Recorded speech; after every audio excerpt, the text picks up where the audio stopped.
Hi, this is Jason from the QuickBooks team. When you need to refund a customer, there are two ways to record it in QuickBooks. Let's go over how to issue a refund if you used QuickBooks Payments to charge your customer, and then go over how to issue a refund for any other kind of payment. Note that this is for refunds only. If you want to give someone credit that they can use on a future purchase, you should use a credit memo. And there's a link to that video over here.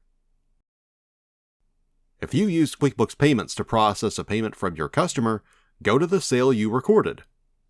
Then select More, Refund. Select Yes, Refund Payment. QuickBooks fills out a refund receipt for you based on the original sale. Confirm the information. Select Save and Send if you want to email it to your customer, or choose another save option if you don't. Select OK. If you received a payment in any other way, select New, Refund Receipt. If you know the customer's name, enter it here, but you can also leave this blank. Enter when you refunded your customer. Then enter the payment method, which is how you paid the customer back. If you don't see the correct payment method, select Add New.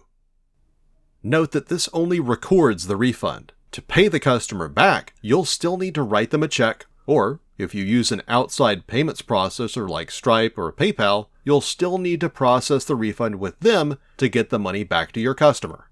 In the Refund From field, enter the account you used to refund them.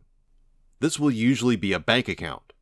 If you wrote them a check, you can enter a handwritten check number, or print it later if you want QuickBooks to print it for you.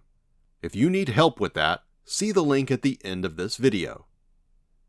Next, enter the product or service you refunded them for, then the dollar amount.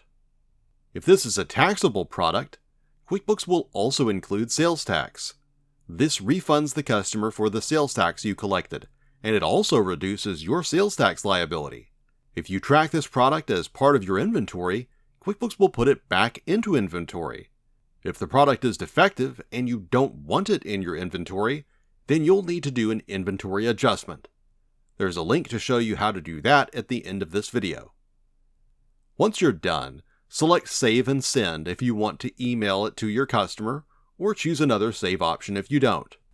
Select OK. Later, when the refund clears your bank or credit card, you'll see it in the transaction screen. QuickBooks will match what you've downloaded to the refund receipt you entered earlier. Select Confirm to connect what you recorded to what you downloaded to make sure QuickBooks doesn't count it twice.